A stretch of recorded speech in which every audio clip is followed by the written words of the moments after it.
سورۃ طلاق کی آخری آیات میں 7 آسمان اور ان کی مثل زمین بنانے کی بات ہوئی۔ جی اس سے کیا یہ مطلب ہے کہ اس زمین کے ساتھ ساتھ اور دنیایں بھی ہیں یا زمینیں ہیں جہاں پہ انسان آباد ہیں؟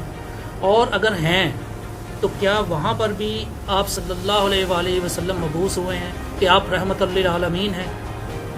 یہ بہت کریٹیکل کوشچن آپ نے کیا ہے، اور یہ جو سورہ طلاق کی آخری آیات ہے نا، اس حوالے سے ایک حدیث ہے جس کی وجہ سے یہ ساری کنفیوژن پیدا ہوئی ہے، اور اس ٹاپک کو لوگ ہاتھ نہیں ڈالتے ہیں، اور جب وہ ڈالتے بھی ہیں نا تو وہ پھر ان کو کچھ سمجھ نہیں لگتی کہ اب ہم جواب کیا دیں پبلک کو، اس کی وجہ سے مصیبت کھڑی ہو جاتی ہے۔ جو مودودی صاحب نے بھی بحث کی ہے، باقی لوگوں نے بھی، اور پر میں آپ کو یہ بتاتا ہوں کہ یہ جو سورہ طلاق کی آخری آیات ہیں، یہ سیکنڈ لاسٹ سورت ہے نا، سورہ طلاق الطلاق پارہ نمبر 28 میں، اعوذ باللہ من الشیطان الرجیم، اللہ الذی خلق سبع سماوات ومن الارض مثلہن، اللہ ہے جس نے پیدا کیا ہے 7 آسمانوں کو، ومن الارض مثلہن، اور اسی طریقے سے اس کی مثل زمین بھی، اسی سے یعنی وہ لیا گیا ہے۔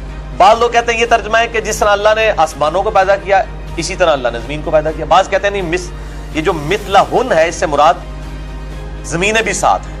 یہ قرآن میں ایک ہی موقع ہے جہاں پہ 7 آسمانوں کے ساتھ 7 زمینوں کا ذکر ہے، باقی پورے قرآن میں زمین سنگولر کے سیغے کے ساتھ آتی ہے، کیونکہ miracle plant in this universe, وہ یہی ارتھ ہے جہاں پہ زندگی اس حوالے سے آباد ہے جس کو ہم جانتے ہیں۔ باقی جگہ بھی اللہ تعالیٰ کی مخلوقات آباد ہے، 7 آسمانوں میں آباد ہے، یعنی جس زندگی کو ہم جانتے ہیں جو واٹر کے اوپر ڈیپینڈنٹ ہے۔ تو یتنزل الامر بینہن، ان تمام میں اللہ تعالیٰ کے احکامات نازل ہوتے ہیں۔ لتعلموا ان اللہ علی کل شیء قدیر، یہ اس لیے کہ تاکہ تم جان لو کہ اللہ تعالیٰ ہر چیز پر قادر ہے۔ وان اللہ قد احاط بکل شیء علما، اور بے شک اللہ تعالیٰ نے ہر چیز کو اپنے علم سے گھیرا ہوا ہے، احاطہ کیا۔ یہاں تک بات ہوتی ہے نا تو کنفیوژن نہ کریٹ ہوتی۔ اصل میں اس کانٹیکسٹ میں ایک حدیث ہے المستدرک للحاکم میں، کتاب التفسیر چیپٹر ہے، سورہ طلاق کی تفسیر میں المستدرک للحاکم کے اندر اسی کانٹیکسٹ میں ایک حدیث موجود ہے ابن عباس سے، ان کا قول ہے، حدیث موقوف۔ ابن عباس کہتے ہیں کہ جس طرح 7 آسمان ہیں اس طرح 7 زمینیں ہیں، یہاں تک تو بات ٹھیک ہے۔ اس کے آگے الفاظ ہیں کہ ہر زمین میں محمد ہے، ہر زمین میں ابراہیم ہے، ہر زمین میں نوح ہے، ہر زمین کا اپنا موسیٰ ہے، عیسیٰ ہے۔ اب تو 7 تو محمد ماننے پڑ جائیں گے صلی اللہ علیہ وآلہ وسلم۔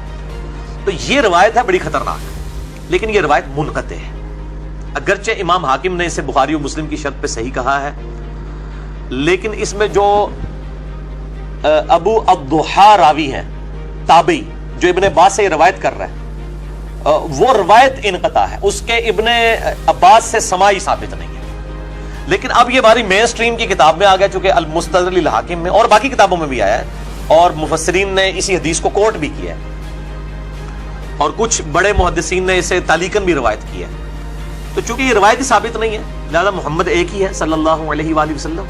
باقی 7 زمینوں سے مراد اس زمین کے 7 طبقات بھی ہو سکتے ہیں، جیسا کہ صحیح بخاری کے اندر حدیث ہے کہ وہ ایک یعنی وعید سناتے ہوئے آپ صلی اللہ علیہ وآلہ وسلم نے فرمایا کہ 7 زمینوں میں اسے دھسا دیا جائے گا قیامت والے دن، ایک وعید کے کانٹیکسٹ میں۔ اس طرح کی چیزیں، وہ 7 زمین کے طبقات ہیں، لیکن لوگ کہتے ہیں کہ جی وہ مفسرین کہتے ہیں کہ وہ زمین کے 7 طبقات الگ ہیں، یہ 7 زمینیں الگ ہیں۔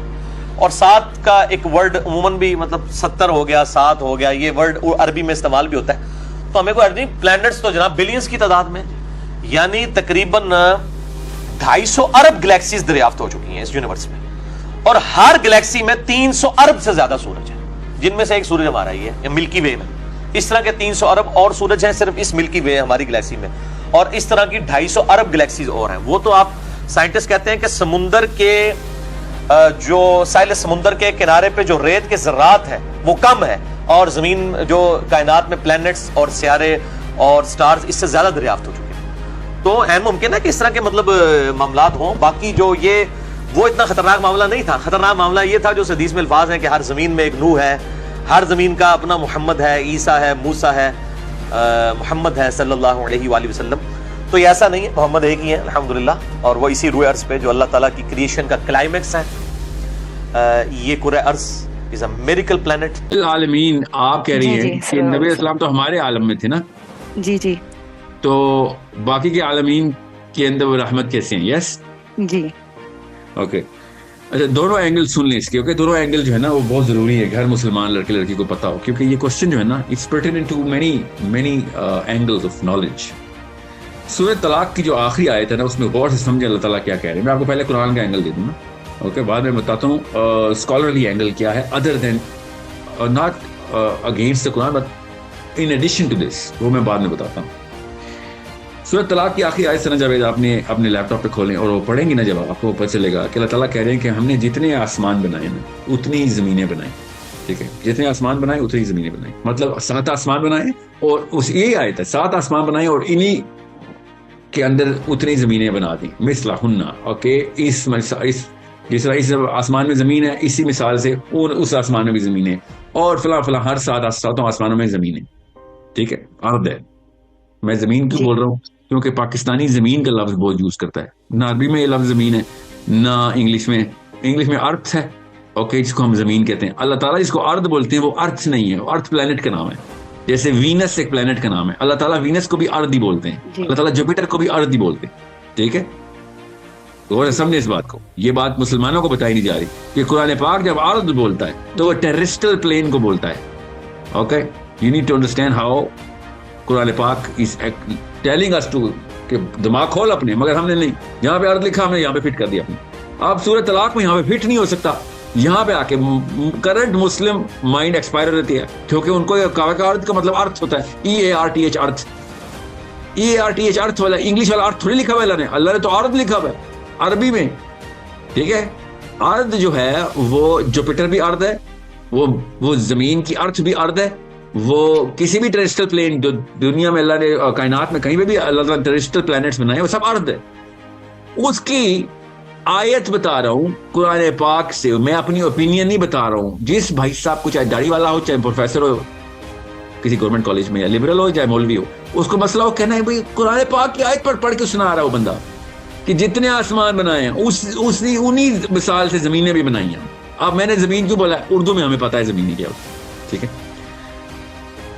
اور آگے اللہ تعالیٰ کا کہہ رہے ہیں کہ ان ارضین کے اوپر, ان ٹیرسٹرل پلینز, ان پلانٹس کے اوپر اسی طریقے سے اللہ تعالیٰ کا امر ایسے ہی اتر رہا ہے جیسے اس زمین پہ اتر رہا ہے, اس ارض پہ اتر رہا ہے, ان ٹیرسٹرل پلینز کے اوپر, اس سولر سسٹم میں, اس گیلیکسی میں, اس پورے کے پورے ببل کے اندر جس کو ہم اس وقت کا نون یونیورس بولتے ہیں. اوکے, اس کے اوپر اور آسمان, پھر اور آسمان, پھر اور آسمان, ان سب کے اندر جتنے بھی کانسٹلیشنز اور پلانٹس ہیں سب پہ اللہ تعالیٰ کا امر ویسے اتر رہا ہے. اور یہاں پہ کیا امر اتر رہا ہے, یہاں پہ وحی اتر رہی ہے, یہاں پہ شریعہ اتر رہی ہے, قرآن نازل ہو رہا ہے, تورات زبور انجیل نازل ہو رہی ہے. اسی طریقے سے اللہ تعالیٰ کہہ رہے ہیں اور بھی جگہوں پہ یہی انتظام کر رہا ہوں میں.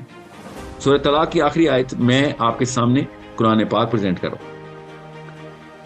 اب رہی بات آپ کا سوال, اس اینگل سے قرآن پاک کے اینگل سے خود صاف ظاہر ہے کہ ایک عالم یہ ہے تو 6 عالم اور ہیں, وہ عالمین ہیں. اب میں یہاں پہ یہ سیشن اس لیے زیادہ, کیونکہ یہ سیشن یہ کوشچن یہاں پہ میں پاز کروں گا, اگلا کوشچن آپ کا جو ہے نا وہ بھی میں نے لینا ہے اور لوگوں کا بھی. اب آپ کو پتہ چل گیا کہ کتنے عالمین تو قرآن ہی بتا رہا ہے خالی, سمجھ رہی. اب ہمیں چونکہ نہیں پتا باقی کے عالمین کا, جو کہ ہمیں قرآن کے تھرو یہ پتہ چل گیا کہ وہ ہیں, وہ کدھر ہیں کیسے ہیں, وہ اللہ تعالیٰ کا ڈھونڈو نا, بتاتا ہوں نا, ڈھونڈو, نشانیاں بتا رہا ہوں. اب میں آپ کو بتا رہا ہوں نا, جو قرآن پاک کو اصلی لینس سے, الگ الگ لینز سے دیکھے گا اس کو مل جائیں گے عالمین بھی, ملے نا مجھے تو اس لیے تو کہہ رہا ہوں. So understand how to look at it. اب جیسے آپ کو عالمین پتہ چلتا ہے تو رب العالمین پتہ چلتا ہے, جیسے ہی آپ کو عالمین پتہ چلتا ہے تو رحمت للعالمین پتہ چلتا ہے. اس پہ صحابہ نے, جو آپ کے ذہن میں سوال آ رہا ہے اس وقت صحابہ کے ذہن میں بھی آیا تھا, اور انہوں نے جب عبداللہ بن عباس یہ والا سیشن لے رہے تھے جو سورۃ طلاق کا سیشن ہے, جس طریقے سے میں آپ کے ساتھ سیشن کر رہا ہوں, تو اس وقت کی سنا نے یہ پوچھا تھا اس وقت کے عبداللہ بن رحمان رضی اللہ عنہ سے کہ او عبداللہ بن عباس سے پوچھا تھا کہ یا عبداللہ بن عباس, تم یہ کہنا چاہ رہے ہو کہ ہمارے عالم کے جس طریقے سے نبی اسلام نے رحمت دی, جیسے رحمت ہیں اس طرح باقی کے عالمین میں بھی نبی اسلام رحمت ہیں؟ تو عبداللہ بن عباس نے کہا نام ویسے ہی. بس ابھی ذہن تیار کر, اتنا تمہارا آئی کیو میں بلڈ کر دوں گا کہ پہلے تمہیں کانسیپچولائزیشن سمجھ آ جائے, اس کے بعد تمہیں بتاؤں گا یہ کام کیسے کرتا ہے. اور لوگوں نے پھر ایسے ایسے سوال کی جو آج کل کے لوکل سوال کرتے ہیں نا کہ یہ کیسے ہو سکتا ہے, ہمیں نظر نہیں آ رہا. تو عبداللہ بن عباس نے کہا کہ بات سنو, اس کی تفسیر مانگو گے تو میں جو تمہیں اصلی بات بھی بتاؤں گا نا, جو کہ میرے پاس اللہ کے نبی اسلام سے علم آیا ہوا ہے, تم نے نہ کر دینی ہے, تمہارا دماغ ایڈھیر نہیں کرے گا اس کو, اور قرآن کو نہ کرو گے تو اللہ کی بات کو نہ کرو گے تو کفر میں چلے جاؤ گے. تو میں نے تمہیں اس کی تفسیر بتائی تو کافر ہو جاؤ گے. سمجھ رہے؟ سو یہ اس لیے آپ کو بتانا ضروری ہے کہ اللہ کا جب امر اتر رہا ہے تو اتر رہا ہے, وہاں پہ بھی اسی, اور قرآن پاک بیشتر جگہوں پہ بتا رہا ہے کہ لائف فارمز کس طریقے سے ایگزسٹ کرتی ہیں, جو کہ عاقل لائف فارمز ہیں دنیا میں, کائنات میں, سوری عاقل لائف فارمز. ٹھیک ہے. سو اب رہی بات آپ کی, آئرونیکلی لفظ آپ نے معراج بولا تو میں نے سمجھا آپ اس کوشچن کو معراج کی حدیث سے کنیکٹ کریں گی, کیونکہ بنتا یہی تھا کہ معراج والی حدیث سے اس آیت کو کنیکٹ کیا جائے تو باقی کے عالمین بھی کھول دیتے. بہرحال آپ نے نہیں کیا, اس لیے میں ہوتے جاؤں گا بھی نہیں. نماز مومن کی معراج ہو جاتی ہے, فکر نہ کریں, ہوتی ہے نہیں, ہو رہی ہے اس وقت بھی, دنیا میں لوگ ہیں. ٹھیک ہے. اور وہ اسی طریقے سے اپنی ٹریجیکٹری کرتے ہیں جس طریقے سے معراج پہ ہوتی ہے, ہونی چاہیے عام آدمی کی, نبیوں کی نہیں, عام آدمی کی. ان کو اپنے طور پہ وہ ٹریجیکٹری مل جاتی ہے. اب رہی بات وہ کیسے, وہ اللہ تعالیٰ کے بارے میں, اللہ تعالیٰ کے اوپر غور و فکر کر کے, قرآن پاک پہ غور و فکر کر کے, اسلام پہ غور و فکر کر کے, اس پورے سسٹم پہ غور و فکر کر کے آپ کو میں کیسے بتاؤں کیسے معراج ہو جاتی ہے. میں کچھ پبلک سیشن میں کچھ باتیں اس لیے بھی نہیں کر سکتا, عوام کے ویسے دھوئیں نکل جانے کہ یہ کیسی باتیں شروع کر دیں. سو میں بتا رہا ہوں, چھوٹا سوال چھوٹا جواب, ہو جائے گی جی, ہو جائے گی انشاءاللہ. آپ اپنے اس کھوج میں, اس کھدائی کے اندر اپنا تیشہ چھوڑنا نہیں ہے, کھدائی جاری رکھیں قرآن پاک میں. دیکھیں پھر یہ راستے ایسے آسمان میں ہوا پرندے نہیں, ہم اندر کھدائی کرتے ہیں اور یہاں سے نکل جاتے ہیں اوپر. میں آپ کو گارنٹی کھا رہا ہوں, میں بتا رہا ہوں, زیادہ نہیں بول سکتا کیونکہ پھر فتوے کے مجھے ڈر نہیں ہے, مجھے اس مفروضے کا ڈر ہے جو عام عوام نے مفروضہ لگا دینا ہے. ٹھیک ہے. ہر مسلمان کو یہ معاملہ اللہ تعالیٰ نے اوپن رکھا ہوا ہے. میں پھر بتا دوں, راستہ قرآن سے ہی ہے. اوکے, راستہ قرآن سے ہے, دروازہ ادھر لگا ہوا ہے. یہ دو ٹیکنیک آپ کو بتا رہا ہوں, انشاءاللہ دروازہ ایک بار کھول دیا آپ نے, دیکھیں پھر کیسے آپ کو یہ والا معاملہ آسان ہو جائے گا. آئی ہوپ یو کہتا ہے. اینڈ بائی دا وے, اس کے لیے بہت اچھی بات ہے, اللہ نے آپ سے بچوں والی بات بھی کرا دی ہے. بچوں پہ محنت کریں گے تو جلدی ہو جائے گا کام. یہ آلودگی آتی رہے گی, 20-25 سال ایک دنیا میں ایسے ڈبکی لگا کے نکالیں گے تو بیچارے کوئی دروازہ کھولنے میں بڑا مشکل ہوگا.